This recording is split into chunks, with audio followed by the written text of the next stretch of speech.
j'aime bien cette question. Dis-moi, t'as jamais rêvé d'avoir une baguette magique? Allez, juste pour être sûr que tu choisis le bon job, sûr que t'entres dans la bonne relation. Mais en fait, est-ce que tu as remarqué que plus tu veux être sûr, plus tu doutes? Je donne des exemples. Tu rêves de changer de job, mais t'oses pas. Parce que oui, et si c'était une erreur? Imagine, juste après ton départ, le poste que tu convoitais depuis 10 ans, le poste de ta collègue Ginette, se libère. Un autre exemple, tu sens que ta relation ne nourrit plus rien en toi, mais tu restes. Bah oui, parce que imagine, ton conjoint se révèle comme par magie après ton départ. Ou bien ton ado qui t'annonce qu'il veut faire un bac pro. Bien sûr que tu as envie de le soutenir, mais t'hésites. Imagine s'il regrettait, si finalement dans quelques années il se dit « bah non, je voulais devenir avocat plutôt que d'être boulanger ». Et là, qu'est-ce qui se passe?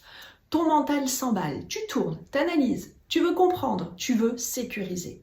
Est-ce que tu as remarqué à quel point plus tu penses, et moins c'est clair? Et si le problème, en fait, ce n'était pas l'incertitude, mais ton besoin à toi de la remplir à tout prix, de combler le vide qu'elle crée en toi?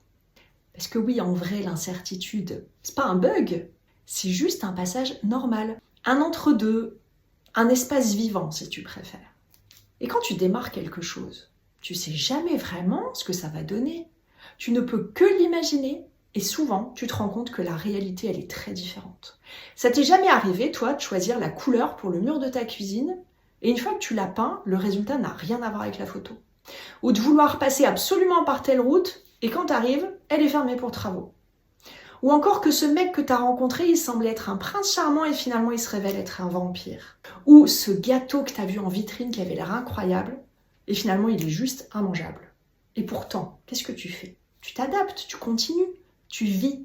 Regarde ce qui se passe quand tu arrêtes de vouloir tout savoir. Eh bien, qu'est-ce qui se passe? Tu relâches, tu respires, tu ressens. Et dans ce vide-là, la vie circule, sans nœud au cerveau. Et si tu lâchais juste un instant, honnêtement, qu'est-ce qui pourrait vraiment se passer de pire? Allez, le pire, Bernadette prend le poste de Ginette, ton ex répète les mêmes schémas avec une autre sauveuse, et ton enfant, il reprend ses études.